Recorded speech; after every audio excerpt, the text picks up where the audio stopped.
Selamat pagi, Bu. Selamat pagi. Mari silakan masuk, silakan duduk. Terima kasih, Bu.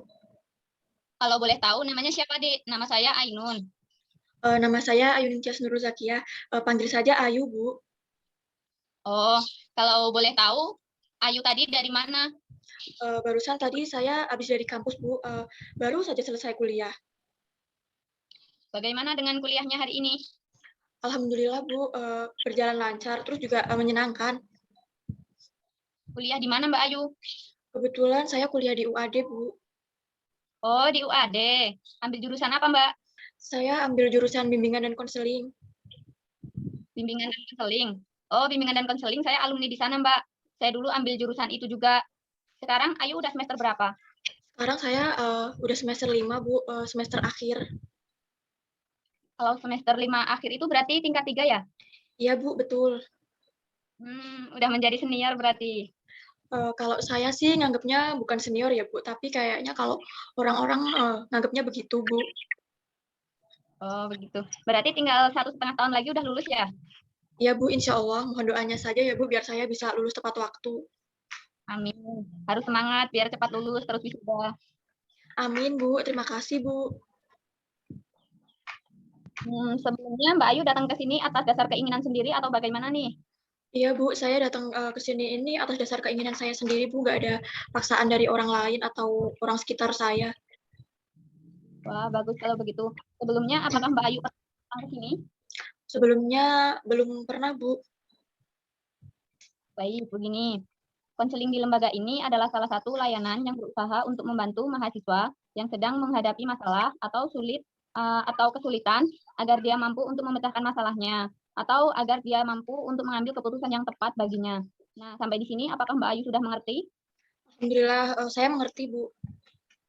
Baik, jadi peran Ibu di sini sebagai konselor yang berusaha membantu Mbak Ayu untuk menemukan jalan keluar atas masalah yang Mbak Ayu alami. Lalu Mbak Ayu sendiri sebagai konseling sebaiknya aktif dalam mengemukakan masalah dan latar belakang masalah, serta mengkaji berbagai kemungkinan jalan keluar. Pada pertemuan kita kali ini dibatasi oleh waktu, yaitu kurang lebih 40 menit, sehingga Ibu harapkan kita dapat memaksimalkan waktu yang ada. Apabila pada pertemuan kali ini masalah Mbak Ayu belum dapat terselesaikan, maka akan kita agendakan ulang di lain pertemuan. Bagaimana Mbak Ayu? Baik, Bu. Di sini saya akan berusaha untuk aktif dalam konseling ini ya, Bu. Tapi sebelumnya saya tidak ingin, Bu, kalau masalah yang saya akan ceritakan ini diketahui oleh orang lain selain kita berdua, Bu. Baik, Mbak Ayu tidak usah khawatir ya. Insya Allah Ibu akan menjaga rahasia. Karena di dalam beberapa kode etik dalam bimbingan konseling, salah satunya yaitu ada asas kerahasiaan. Jadi jangan ragu untuk mengemukakan masalah yang Mbak Ayu alami tanpa perlu takut akan diketahui oleh orang lain. Syukurlah jika begitu, Bu. Baiklah, Mbak Ayu menemui Ibu ada masalah apa? Saya menemui Ibu karena saya memiliki masalah yang ini itu membuat saya menjadi bingung gitu loh, Bu. Saya bingung, saya tuh harus bertindak seperti apa gitu, Bu. Lalu apa masalahnya Mbak Ayu? Jadi di sini masalahnya itu, Bu, indeks prestasi saya atau IP saya itu menurut saya itu sangat rendah, Bu. Dan pergaulan saya itu kesehariannya di kampus dan di luar kampus juga, Bu. Jadi saya merasa kalau pergaulan saya ini yang mengganggu hasil dari IP saya, Bu. Oke, terima kasih sudah bercerita. Lalu harapannya Mbak Ayu dengan melakukan konseling ini apa ya? Saya berharap ya, Bu, setelah saya melakukan konseling ini, nantinya IP saya bisa meningkat. Terus juga masalah saya dapat teratasi gitu loh, Bu, hingga menemukan solusinya. Baik, begini. Kalau begitu, konseling ini membutuhkan waktu kira-kira 3 kali pertemuan dengan durasi 30 menit.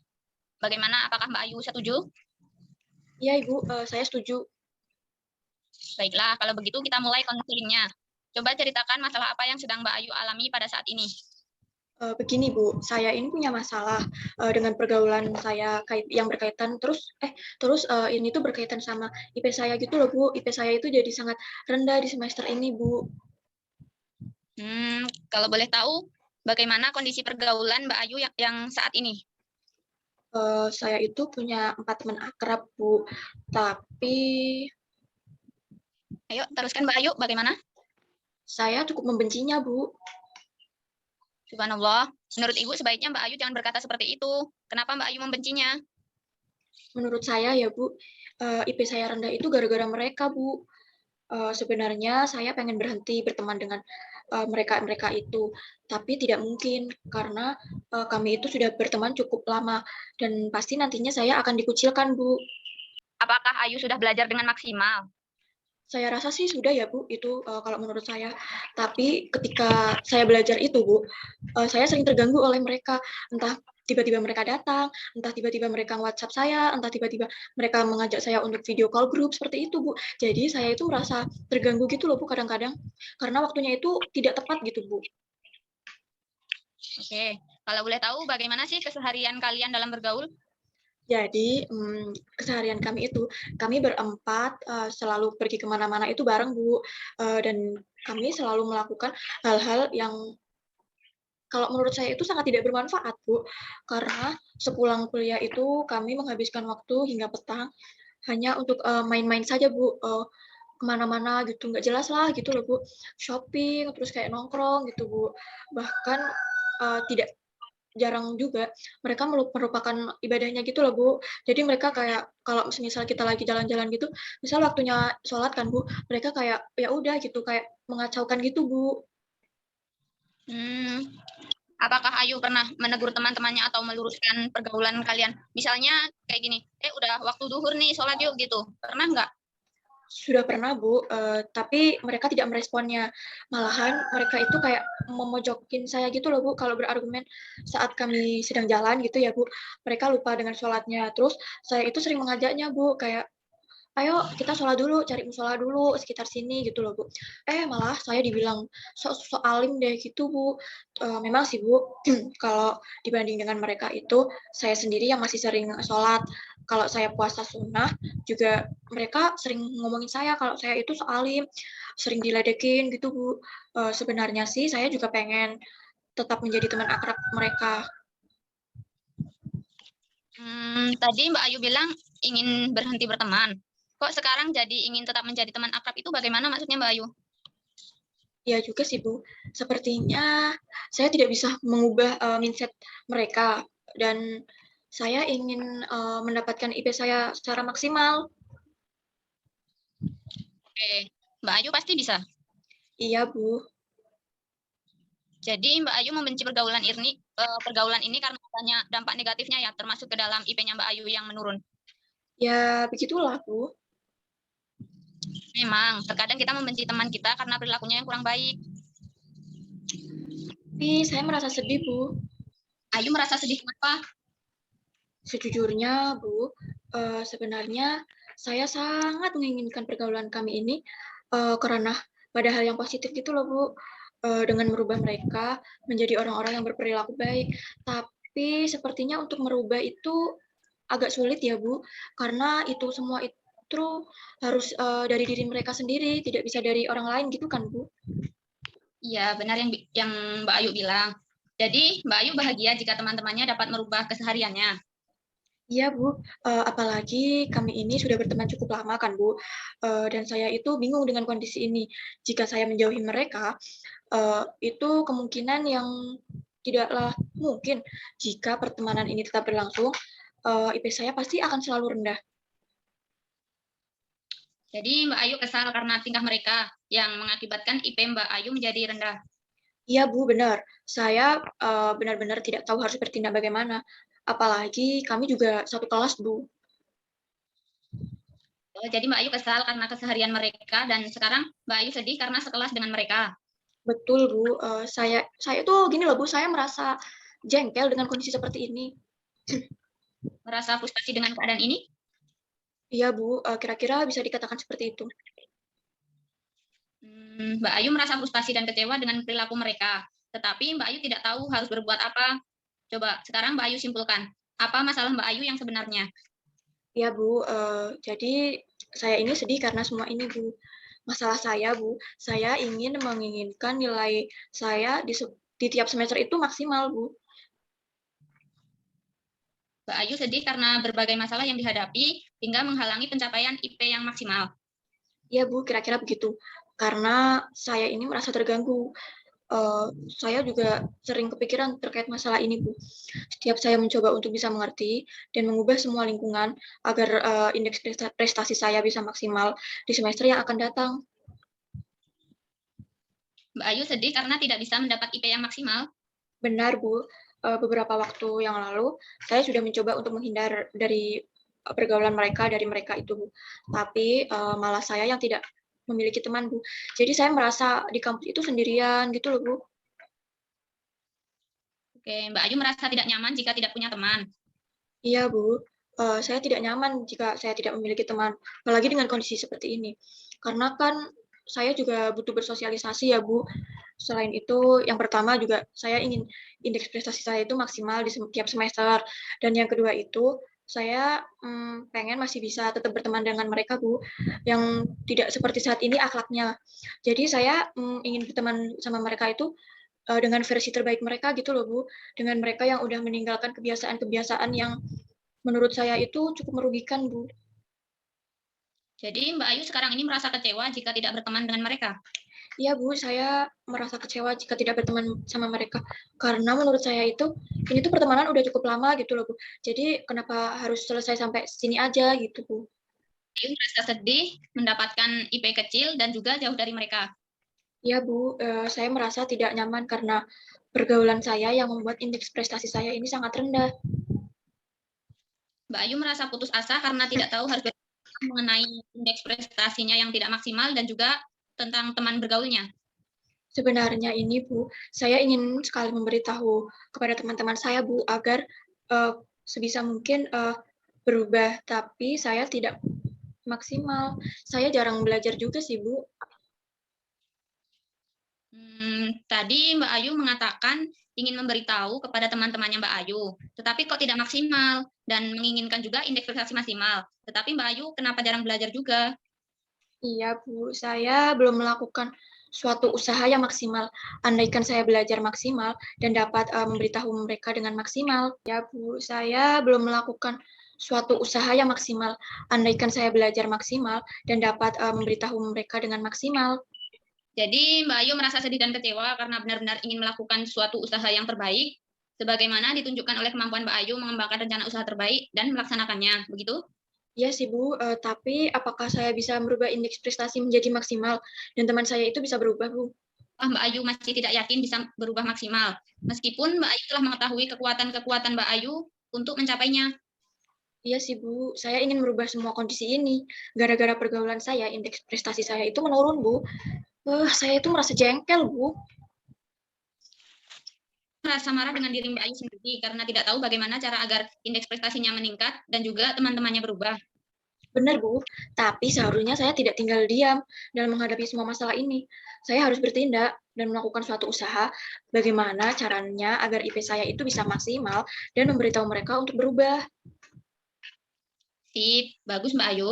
Mbak Ayu merasa tidak sabar ya, karena ingin segera melakukan suatu usaha bagaimana caranya agar indeks prestasi Mbak Ayu dapat meningkat dan juga memberitahu kepada teman-temannya supaya bisa berubah dengan cara yang maksimal. Iya, Bu. Saya sudah tidak sabar lagi untuk bertindak. Baiklah, kalau begitu terlebih dahulu Mbak Ayu hendaknya dapat menetapkan tujuan. Tujuan apa yang ingin Mbak Ayu capai. Kemudian Mbak Ayu juga merumuskan tujuan untuk mempertimbangkan siapa-siapa saja yang harus Mbak Ayu libatkan dalam upaya mencapai tujuan yang telah Mbak Ayu tetapkan tadi. Kemudian apa saja yang akan dilakukan. Nah, siapa saja yang terlibat dalam permasalahan ini Mbak Ayu. Sepertinya hanya saya, belajar saya, dan rekan-rekan saya, Bu. Baik. Lalu apa yang akan Mbak Ayu lakukan untuk menghadapi ketidakmampuan Mbak Ayu dalam mencapai indeks prestasi maksimal dan juga teman-teman yang tidak berubah? Saya akan berusaha dengan baik, Bu. Ya, itu rencana yang bagus. Tapi yang lebih penting adalah bagaimana cara Mbak Ayu untuk melakukannya.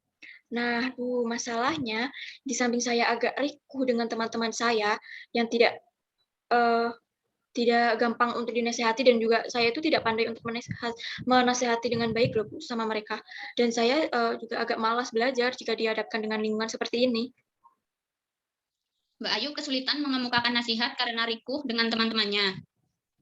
Mbak Ayu harus menghilangkan rasa rikuh itu. Yang kedua, Mbak Ayu harus bisa merespons secara kuat dan hindarkan rasa malas saat belajar karena lingkungan. Untuk menghilangkan rasa rikuh, insya Allah saya sih bisa ya, Bu. Bagaimana caranya? bisa merespon dengan kuat dan menghindarkan rasa malas karena lingkungan itu, Bu. Mbak Ayu dapat merespon secara akurat jika Mbak Ayu dapat memahami apa yang dikemukakan oleh orang lain. Dan Mbak Ayu dapat mengkomunikasikan pemahaman ini dengan kata atau kalimat yang lembut juga tegas. Bagaimana Mbak Ayu? Apakah sudah mengerti? Lalu, bagaimana cara menghindarkan rasa malas belajar karena lingkungan, Bu? Sebenarnya dimanapun tempatnya ada hal yang membuat kita malas Mbak Ayu. Tidak nyaman, terus merasa kayak ngebosenin, kayak gitulah dalam memperoleh tujuan. Tapi semua itu bergantung kepada sikap kita. Kitalah yang menentukan semuanya, bukan lingkungan kita. Banyak kan orang yang gagal merubah dunia karena ia lupa terhadap dirinya sendiri. Maksudnya, jika kita menginginkan lingkungan yang nyaman, maka ciptakan dulu dari diri kita sendiri. Kita yang akan bergerak menuntaskan peradaban dunia. Rasa malas itu ujian untuk kita dalam mencapai tujuan dan hal-hal yang harus benar-benar ditanamkan dahulu, yaitu Mbak Ayu harus memperoleh indeks prestasi terbaik dulu. Dan bahwasanya semua ujian itu akan ada jalan keluarnya Mbak Ayu. Bahkan Allah saja sudah menjabarkan di dalam Al-Quran, dalam surat Al-Baqarah, ayat 186, yang artinya begini, jika Allah membebani seseorang, melainkan sesuai dengan kesanggupannya. Nah, jadi insya Allah Mbak Ayu bisa. Bagaimana Mbak Ayu? Apakah Mbak Ayu paham? Ya, Bu, saya cukup paham dengan apa yang diomongkan Ibu. Oh iya, Mbak Ayu sudah paham dalam kondisi yang bagaimana nasihat dengan kalimat yang lembut dan juga tegas kepada teman-temannya disampaikan agar teman-temannya dapat berubah. Saya akan mencoba membawanya di tempat yang se-enjoy mungkin, Bu. Kita harus menetapkan standarnya, yaitu dengan banyak merespon yang Mbak Ayu kemukakan, misalnya 3 atau 4 kali. Ya, itu akan saya coba untuk dapat melakukannya, Bu. Bagus. Nah, sekarang coba Mbak Ayu rumuskan apa tujuan yang ingin Mbak Ayu capai setelah konseling ini nanti berakhir. Baik, Bu. Jadi di sini saya merasa riku dengan teman-teman saya ketika saya ingin memberi nasihat mereka. Dan saya tidak tegas dengan itu, saya harus merubah mindset saya, Bu. Lalu juga saya harus merubah mindset mereka dengan cara ketegasan tersebut, Bu. Itu dilakukan di tempat yang se-enjoy mungkin yang bisa membuat mereka nyaman. Nah, untuk memperoleh indeks prestasi yang maksimal, seharusnya saya itu belajar dengan maksimal juga, Bu. Lalu saya juga harus memerangi kemalasan, bukan dengan menyalahkan keadaan, karena semua itu tergantung dengan sikap kita. Bagus sekali, Mbak Ayu telah merumuskan tujuan untuk mengatasi masalahnya Mbak Ayu. Terima kasih, Bu. Kemudian kalau boleh tahu, apakah Mbak Ayu belum pernah mencoba untuk berusaha melakukan apa yang ingin dirumuskan oleh Mbak Ayu tersebut? Sejauh ini sih belum ya, Bu. Hanya nasihat yang pernah saya lakukan. Namun, saya belum bisa menyampaikan dengan tegas, Bu. Karena itu tadi, Bu, saya merasa agak rikuh gitu loh, Bu. Dapatkah Ibu menunjukkan cara lain untuk mengatasi masalah saya yang ini, Bu? Insya Allah bisa Mbak Ayu. Setelah mendengar cerita Mbak Ayu tadi, Ibu akan berikan alternatif yang bisa Mbak Ayu lakukan, yaitu Mbak Ayu bisa melakukan teknik modeling secara langsung atau modeling secara simbolik. Kalau teknik modeling yang langsung, itu merupakan prosedur yang digunakan untuk mengajarkan tingkah laku yang dikehendaki atau hal-hal yang ingin dikehendaki atau yang dimiliki oleh konseling melalui contoh langsung dari konselor sendiri. Bisa juga dari guru atau juga teman sebayanya. Sedangkan kalau modeling simbolik, itu merupakan model yang disajikan melalui media. Media itu dapat berupa video, dapat berupa slide PPT, kemudian rekaman suara. Nah, mungkin seperti itu. Bagaimana pendapatnya Mbak Ayu? Kalau menurut saya, keduanya itu kelihatan bagus ya, Bu. Tapi saya masih bingung, Bu, untuk pilih yang mana. Baik, agar Mbak Ayu dapat memilih teknik yang cocok, hendaknya Mbak Ayu menguji setiap alternatif tadi, kebaikan dan kerugiannya, baik bagi dirimu sendiri maupun bagi orang lain. Untuk itu, Mbak Ayu dapat menggunakan yang namanya lembar kesinambungan. Baik, Bu. Coba sekarang kita uji bersama. Menurut saya yang paling penting adalah agar saya dapat bertindak tegas kepada teman-teman saya, Bu. Bagaimana Mbak Ayu, sudah diuji keseimbangannya? Kalau sudah, tolong sebutkan kelebihan dan juga kekurangan teknik modeling langsung dan juga simbolik. Ya, Bu. Jadi untuk modeling langsung itu keuntungannya, nanti saya bisa melihat langsung seseorang yang memperagakan mengenai cara menyelesaikan masalah untuk menyelesaikan masalah. Nah, untuk kerugiannya, saya itu belum belum tahu loh, Bu, saya belum mendapatkan apa itu kerugiannya gitu. Nah, untuk yang modeling simbolik itu keuntungannya, menurut saya tidak bisa melihat orang ketika memperagakan dalam bentuk video dan slide. Sedangkan untuk kerugiannya itu kita tidak bisa pastikan begitu yang ditampilkan lebih baik. Kayaknya kalau modeling langsung. Oke, jadi kira-kira Mbak Ayu mau milih yang mana nih? Saya pilih modeli langsung aja, Bu. Oke, pilih modeling langsung ya. Jadi selanjutnya yang perlu kita lakukan adalah mengatur langkah-langkah program, yaitu langkah mana yang akan Mbak Ayu lakukan terlebih dahulu, kemudian nanti ada langkah pengantar, dan juga sub langkah, baik sub langkah itu sub langkah awal maupun sub dari langkah-langkah pengantara itu. Langkah mana yang menurut Mbak Ayu lebih penting dari semua program itu? Saya pikir yang menjadi langkah awal saya itu, saya mempelajari teknik modeling langsung, Bu. Itu adalah langkah yang baik. Dan mana langkah pengantara Mbak Ayu yang menjadi jembatan untuk dapat mencapai tujuan tersebut? Langkah pengantara saya itu adalah, saya akan memperagakan dari teknik modeling langsung. Nah, sekarang sub langkah apa saja yang Mbak Ayu akan lakukan? Yang menjadi sub langkah saya yaitu pertama, saya mempelajari teknik modeling langsung dengan baik. Lalu yang kedua, tidak putus asa dan terus berlatih, Bu. Bagus sekali. Sekarang Mbak Ayu menetapkan waktu. Kapan Mbak Ayu dapat menyelesaikan program tersebut? Insya Allah minggu depan, Bu. Baik. Mbak Ayu bertekad untuk menyelesaikan program tersebut pada minggu depan ya. Selanjutnya, kapan Mbak Ayu kira-kira akan memulai kegiatan tahap awal itu? Dalam waktu dekat ini, Bu, saya tidak ingin menunda lagi, Bu. Saya ingin semuanya itu cepat selesai. Baik sekali. Mbak Ayu sudah tidak sabar menunggu. Lalu apa yang akan Mbak Ayu lakukan pada hari kedua, ketiga, atau mungkin pada hari keempat? Mulai hari ini saya akan belajar memahami lingkungan dan merubah sikap saya, Bu. Nah, pada hari yang kedua, saya akan melatih terkait pengucapan yang lembut juga tegas. Hari ketiga, saya akan memperbanyak untuk berlatih dan hari keempatnya saya berusaha untuk mempraktekannya. Baiklah, karena Mbak Ayu sudah tidak sabar untuk melakukan latihan, maka kita akan memulainya sekarang. Jadi gini, teknik modeling langsung, kita akan mulai bermain peran sebentar. Ibu ingin Mbak Ayu berperan sebagai teman-teman Mbak Ayu. Seperti yang dilakukan, katakan kepada Ibu apa yang ingin Mbak Ayu katakan saat Mbak Ayu memberikan nasihat kepada teman-temannya. Kemudian Ibu akan mengatakan kepada teman-teman perasaan Mbak Ayu sedang sedih. Oke, sekarang kita mulai ya Mbak Ayu. Oke, Bu. Kita mulai. Teman-teman, sebaiknya kita sholat dulu sebelum melanjutkan perjalanan. Ini kan sudah waktunya zuhur. Apa sih kamu? Soalim aja. Bukan begitu loh, teman. Kita ini kan orang Islam, dan kalian tahu kan sholat itu tiangnya agama. Jika tiangnya saja sudah kita robohin, lalu bagaimana? Bagaimana bisa nantinya kalau ranting dan daun-daunnya itu akan melekat? Jadi kalau sholat kita tidak dijalankan, maka amalan lain pun tidak akan mengikuti. Untuk apa hidup senang kalau akhirnya kita harus dibakar di neraka? Kalian mau seperti itu? Bisa jadi IP kita rendah karena aktivitas kita yang seperti sekarang ini loh. Astagfirullah. Ya udah, mari kita sholat terlebih dahulu. Nah, bagaimana? Mbak Ayu sekarang sudah paham kan? Iya, Bu. Kemudian, bagaimana tentang pelaksanaan modeling langsung? Apakah Mbak Ayu mau melakukan sekarang atau di lain waktu? Saya sudah paham, Bu. Nanti akan saya praktekkan ke teman-teman saya langsung.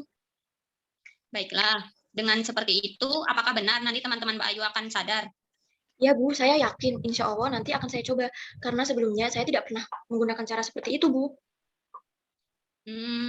Bagaimana menurut Mbak Ayu? Dan bagaimana perasaan Mbak Ayu sekarang ini?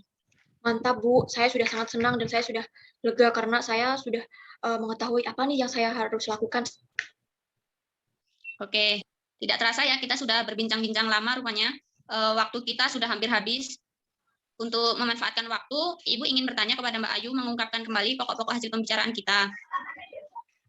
Jadi terkait kegiatan tadi, Bu, di sini saya itu harus memahami lingkungan sekitar saya dan berteman dengan kondisi apapun rupanya, tidak pandang bulu. Nah, agar saya mampu menyikapi dengan baik sehingga saya tidak kesulitan dalam kefokusan dalam belajar, terus sehingga nanti tuh indeks prestasi saya itu naik dan saya harus melakukan teknik modeling secara langsung yang Ibu peragakan setiap bersama dengan mereka. Jadi indeks prestasi saya bagus dan teman-teman berakhlak, dan yang terpenting lagi nih, Bu, saya harus mampu memerangi rasa malas yang ada pada diri saya. Wah, Masya Allah, bagus sekali rupanya. Mbak Ayu sudah sangat paham ya. Lalu bagaimana dengan perasaan Mbak Ayu sekarang? Alhamdulillah sekali, Bu. Saya merasa sangat lega, Bu. Baiklah, kalau begitu Ibu akan memberikan tugas kepada Mbak Ayu untuk melakukannya setiap kali Mbak Ayu bersama teman-teman. agar teman-teman Mbak Ayu tidak mencemooh nasihat dari Mbak Ayu. Dan juga Mbak Ayu selalu dapat memahami lingkungan yang ada. Iya, Bu, saya akan berusaha. Baik, Ibu akan memberikan catatan kepada Mbak Ayu sebagai pengingat agar dapat dijadikan kontrol untuk mengetahui seberapa jauh kemajuan Mbak Ayu. Baik, Ibu, terima kasih. Kalau Mbak Ayu tidak keberatan, kita bisa bertemu lagi di lain waktu dan juga pada jam yang lain untuk membicarakan pengalaman Mbak Ayu selanjutnya. Bagaimana? Baiklah, Bu, kalau begitu saya boleh izin pamit dulu, Bu. Baik, pertemuan kita cukupkan sampai di sini. Hati-hati di jalan ya Mbak Ayu, sampai jumpa di lain pertemuan. Iya, Bu, terima kasih. Assalamualaikum.